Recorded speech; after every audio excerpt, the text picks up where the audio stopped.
Hi viewers, welcome to my channel గ్రామీణ అభివృద్ధి panchayat secretary and all competitive exams most important bits.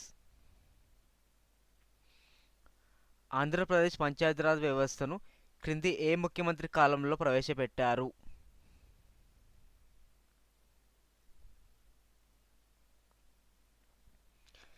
నీలం సంజీవారెడ్డి.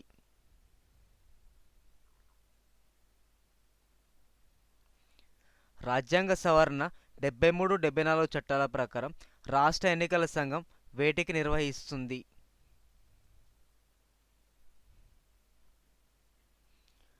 పంచాయతీ మున్సిపాలిటీలు.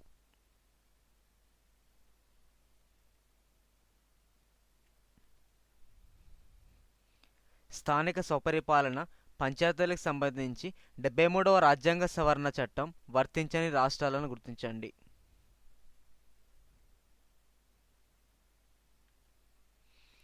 Jammu Kashmir, Meghalaya, Mizoram, Nagaland.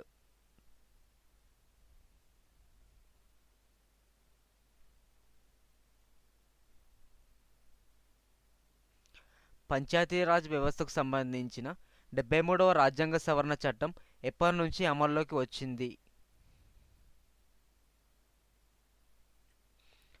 1993 April 24.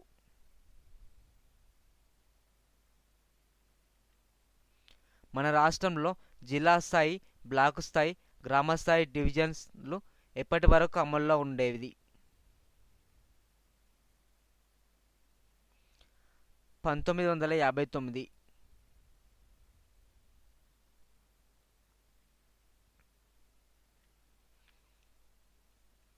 ఆంధ్రప్రదేశ్లో జిల్లా పరిషత్, పంచాయతీ సమితి, గ్రామ పంచాయతీ ఎప్పటి వరకు అమల్లో ఉంది?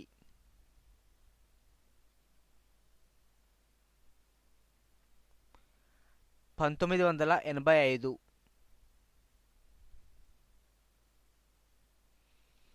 జిల్లా పరిషత్, జిల్లా ప్రజా పరిషత్గా మన రాష్ట్రంలో ఎప్పటి నుంచి అమల్లోకి వచ్చింది?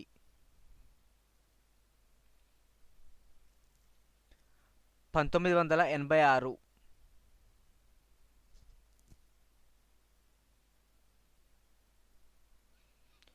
మండల వ్యవస్థను ప్రవేశపెట్టిన ముఖ్యమంత్రి ఎవరు?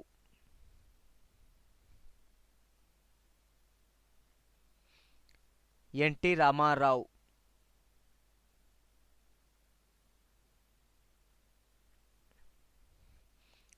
పంచాయతీ సమితులను రద్దు చేసి వాటి స్థానంలో మండల ప్రజా పరిషత్ వ్యవస్థను ఎప్పటి నుంచి అమల్లోకి తీసుకువచ్చారు?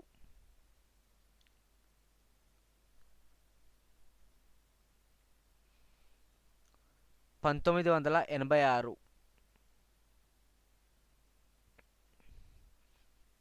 ప్రస్తుతం అమల్లో ఉన్న పంచాయతీరాజ్ చట్టం ఎప్పటి నుంచి అమల్లోకి వచ్చింది? 1994.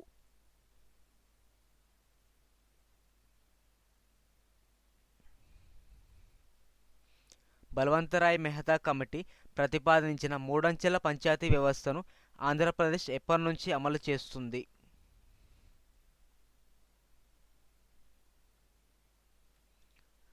1959.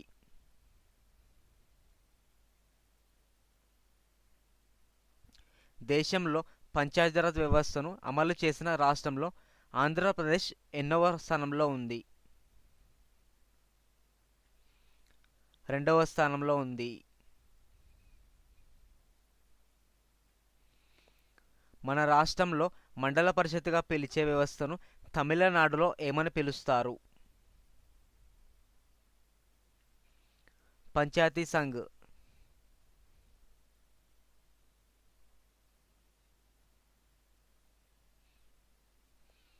మండల పరిషత్ వ్యవస్థను మధ్యప్రదేశ్లో ఏమని పిలుస్తారు?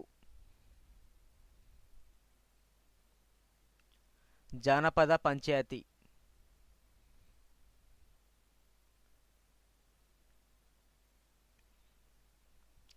ఆంధ్రప్రదేశ్ పంచాయతీ వ్యవస్థలో జిల్లా స్థాయిలో అత్యున్నతమైన వ్యవస్థను గుర్తించండి. జిల్లా పరిషత్.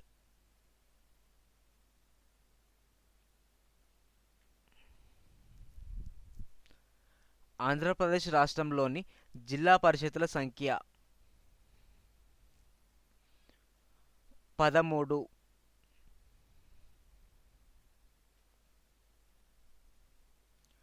మన రాష్ట్ర జిల్లా పరిషత్లో గల అంగాలు ఎన్ని? 6.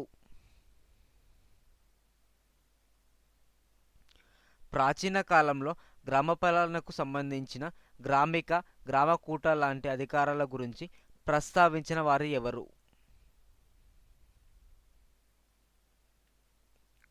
కౌటిల్యుడు.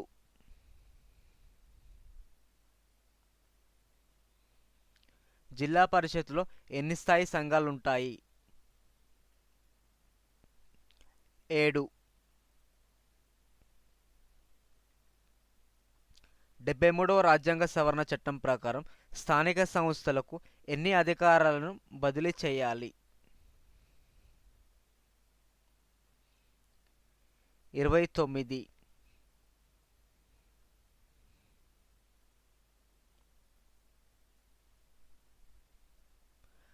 పంచాయతీ గణాంకాల హేతుబద్ధత కమిటీ ఎప్పుడు ఏర్పడింది?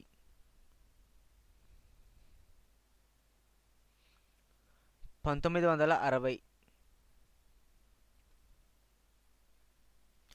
పంచాయతీ వ్యవస్థ పునర్నిర్మాణం కోసం ఎల్ఎం సింఘో కమిటీ ఎప్పుడు ఏర్పాటు చేశారు? 1986. 73వ రాజ్యాంగ సవరణ చట్టం ప్రకారం గ్రామసభ ఏర్పాటును తెలిపే అధికారాన్ని గుర్తించండి. 243A.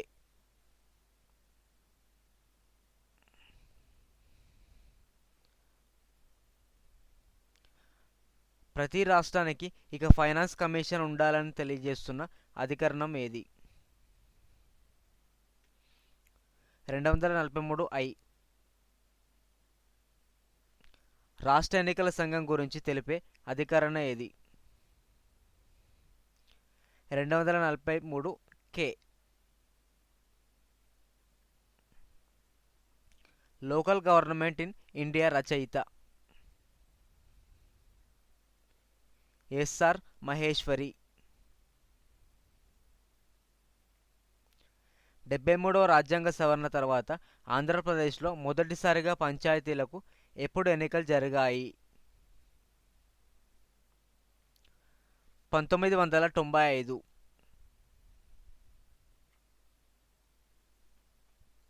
మండల పరిషత్లోని అంగాల సంఖ్య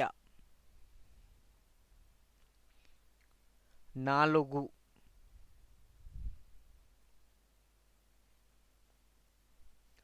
గ్రామ పంచాయతీ ఏర్పాటును తెలియజేసే ఆర్టికల్ ఏది?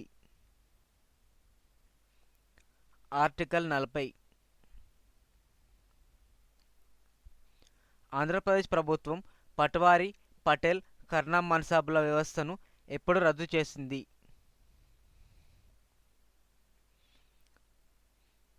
1984.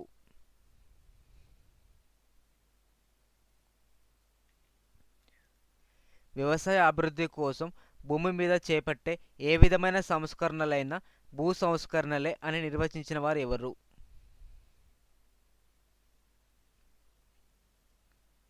ప్రణాళిక సంఘం.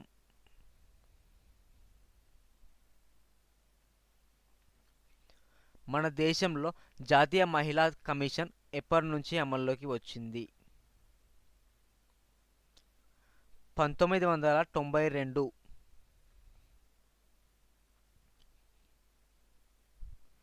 శిశు నిర్ణయ పద్ధతులు వాటి ప్రవేశపెట్టిన గవర్నర్ జనరల్కు సంబంధించి సరైన జతను గుర్తించండి.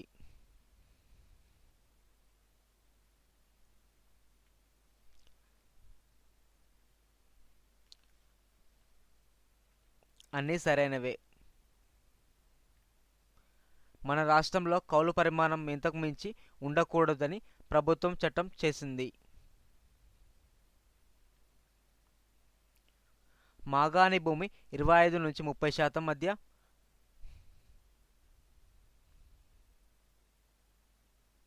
మెత్తు భూమి 20 నుండి 25 మధ్య.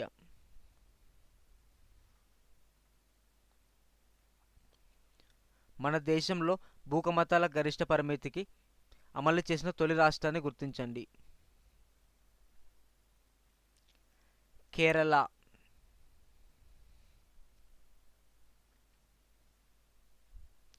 భూ సంస్కరణలకు రాష్ట్రాలు అంగీకరించిన ఆచరణలో తిరస్కరించాయి అన్న ప్రముఖుడు ఎవరు?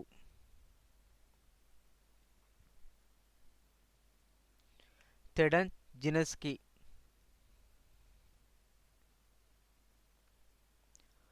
స్వాతంత్రానంతరం పిఎల్ 480 కింద భారత్ ఏ దేశం నుంచి గోధుమలు దిగుమతి చేసుకునేది?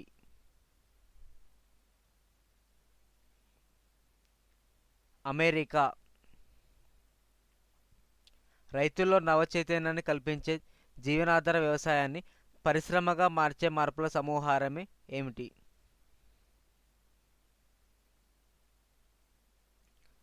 హరిత విప్లవం.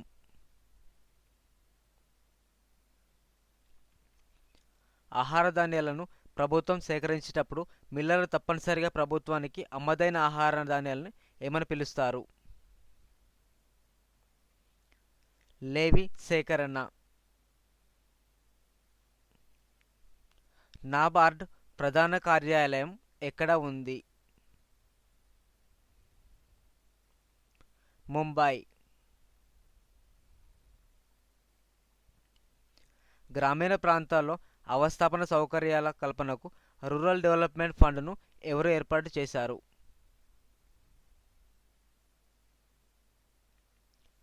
నాబార్డ్. రైతులు వినియోగదారుల ప్రయోజనాలను కాపాడేందుకు మన రాష్ట్ర ప్రభుత్వం ఏ ఆర్థిక సంవత్సరంలో రైతు బజార్లను ప్రారంభించింది? 1999, 2000.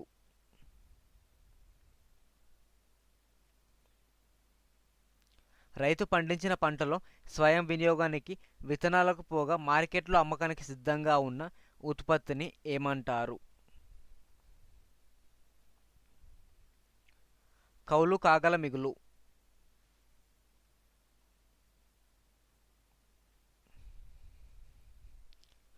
ఆంధ్రప్రదేశ్లో అటవీ విస్తీర్ణం పరంగా పెద్ద జిల్లా ఏది?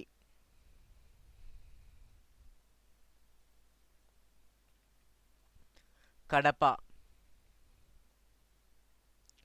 రాష్ట్రంలో అల్ప అటవీ విస్తీర్ణం ఉన్న జిల్లా ఏది? శ్రీకాకుళం.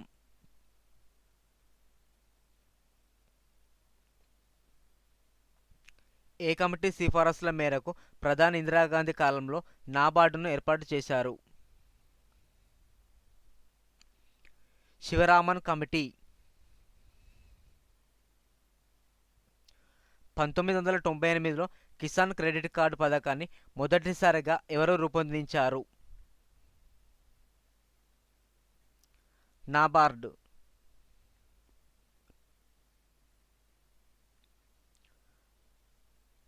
ప్రపంచంలో విజయవంతమైన మొదటి సహకార సంఘాన్ని 1844లో ఏ దేశంలో ఏర్పాటు చేశారు? ఇంగ్లాండ్.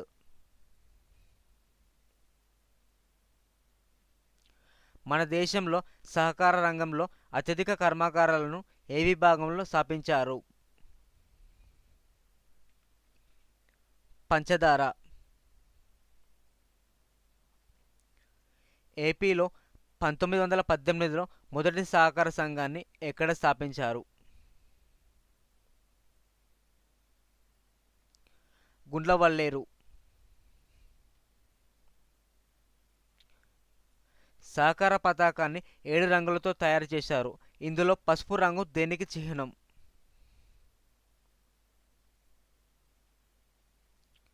శాంతి. 1927లో టౌన్షెడ్ కమిటీ సిఫారసుల ఆధారంగా మద్రాస్ భూమి తనఖా బ్యాంకును ఎప్పుడు స్థాపించారు?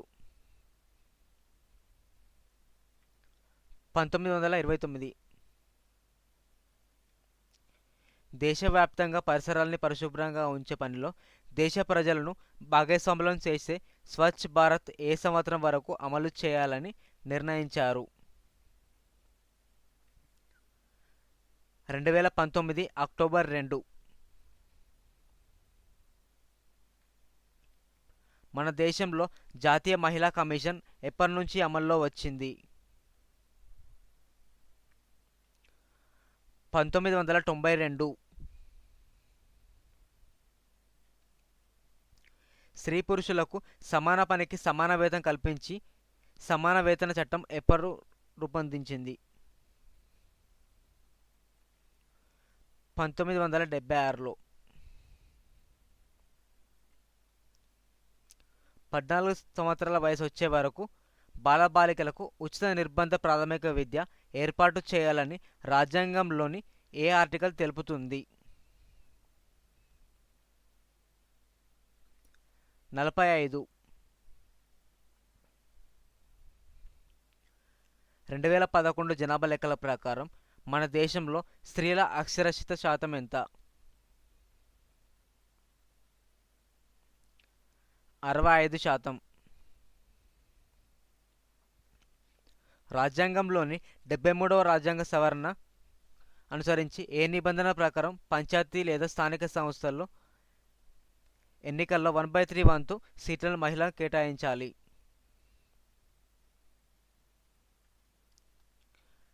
243/3. ఉపాధి రంగంలో పురుషులు 51.56% ఉండగా స్త్రీల శాతం ఎంత? 22.73%.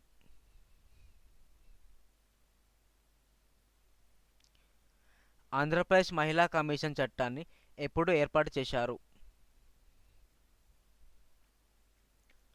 1998. ఏ సంవత్సరాన్ని అంతర్జాతీయ మహిళా సంవత్సరంగా ప్రకటించారు? 1975.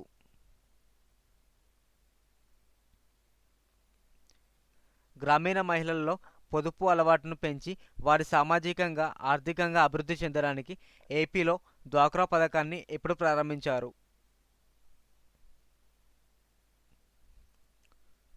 1982-83 సంవత్సరంలో.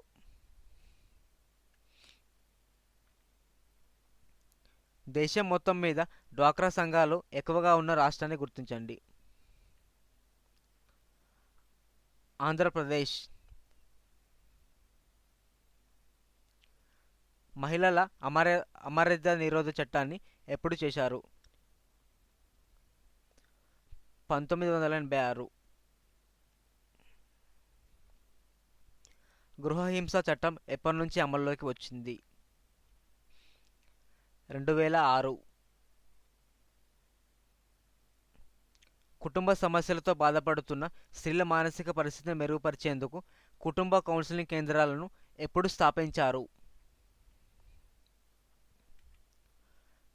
1984.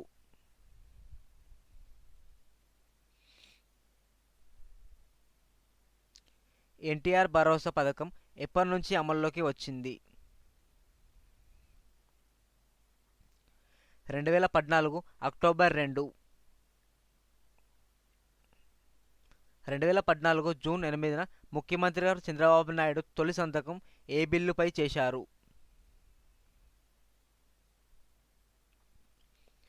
రైతు రుణ ఉపశమన పథకం.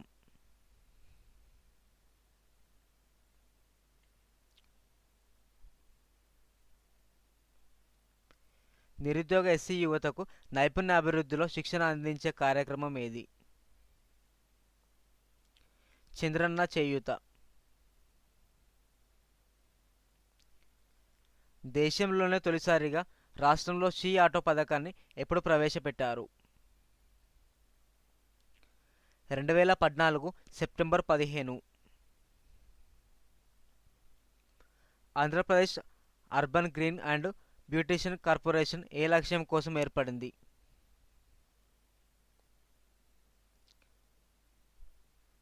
స్వచ్ఛాంధ్రప్రదేశ్.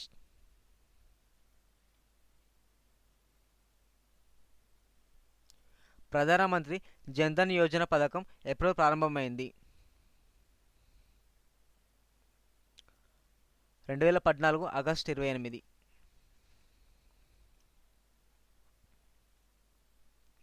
2018 నాటికి ప్రభుత్వ సేవలన్నిటిని ఎలక్ట్రానిక్ విధానంలో అనుసరించడం ఏ పథకం యొక్క ప్రత్యేకత? Digital India. యువత నైపుణ్యాన్ని పెంచి ఉపాధి కల్పించడం, పేదరిక నిర్మూలన, పారిశ్రామిక నైపుణ్యాన్ని పెంచడం ఏ పథకం యొక్క ఉద్దేశం? Skill India. 50 నుంచి 80 లక్షల మందికి ఉపాధి కల్పించడం, అద్భుత స్థాయిలో ఉన్న యువత శక్తిని వినియోగించడం, ఆర్థిక వ్యవస్థను తిరిగి దారిలో పెట్టడం ఏ పథకం ముఖ్య ఉద్దేశం? Skill India. ఏ పథకం కింద చిరు వ్యాపారులకు రుణ సదుపాయం, అతివృష్టి అనావృష్టి సమయాల్లో రైతులకు పరపతి సౌకర్యం కల్పిస్తారు? ముద్ర బ్యాంకు. పేదలకు తక్కువ ప్రీమియంతో ప్రమాద బీమా కల్పించే పథకం ఏది?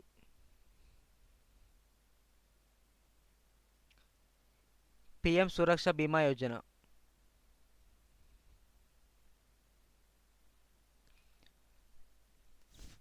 నీటిపారుదల సౌకర్యాలను అభివృద్ధి చేయడానికి 12వ పంచవర్ష ప్రణాళికల కాలంలో కేంద్రం ప్రవేశపెట్టిన పథకం ఏది? పిఎం కృషి సించాయి యోజన. 2016లో ప్రారంభించిన ఫసల్ బీమా యోజన ముఖ్య ఉద్దేశం ఏమిటి? రైతు బీమా సౌకర్యం.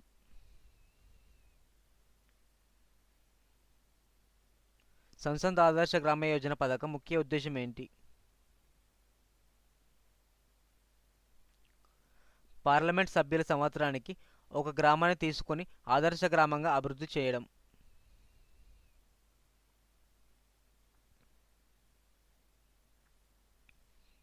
ప్రధానమంత్రి గ్రామ సడక్ యోజన పథకాన్ని ప్రారంభించిన ప్రధానమంత్రి గుర్తించండి.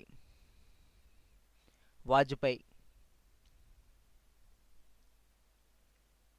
గ్రామ పంచాయతీ ఆదాయ వనరును ఎన్ని రకాలుగా వర్గీకరించవచ్చు? 4.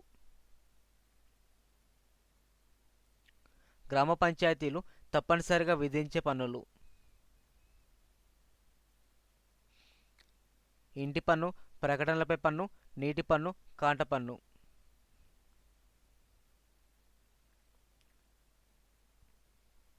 గ్రామ పంచాయతీల పన్ను విధింపు, వేటి నుంచి మినహాయింపు? గ్రంథాలయాలు, అనాథ వృద్ధాశ్రమాలయాలు, దేవాలయాలు, అద్దె వసూలు చేయని సత్రాలు.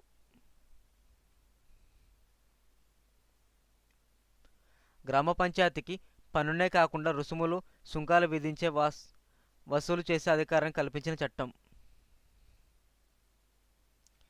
ఏపీ గ్రామ పంచాయతీ చట్టం 1994.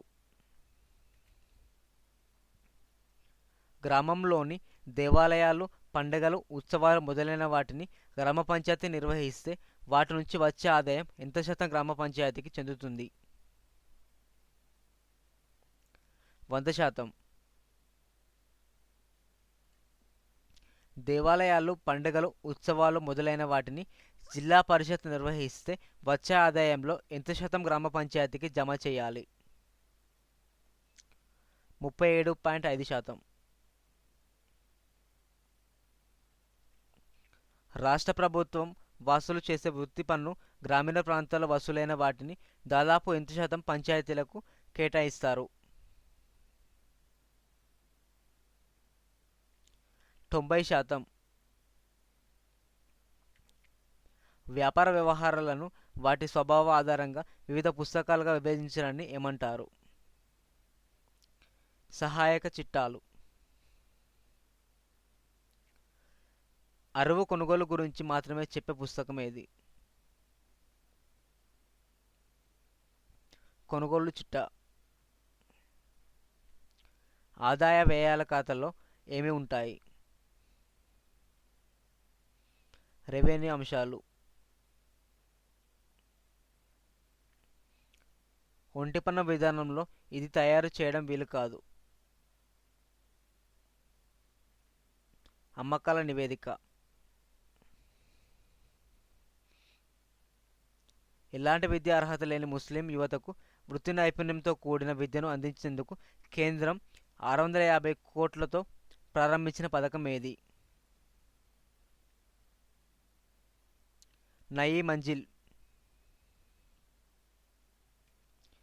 దేశవ్యాప్తంగా పరిసరాలని పరిశుభ్రంగా ఉంచే పనిలో దేశ ప్రజల్ని భాగస్వామ్యం చేసి స్వచ్ఛ భారత్ ఏ సంవత్సరం వరకు అమలు చేయాలని నిర్ణయించారు?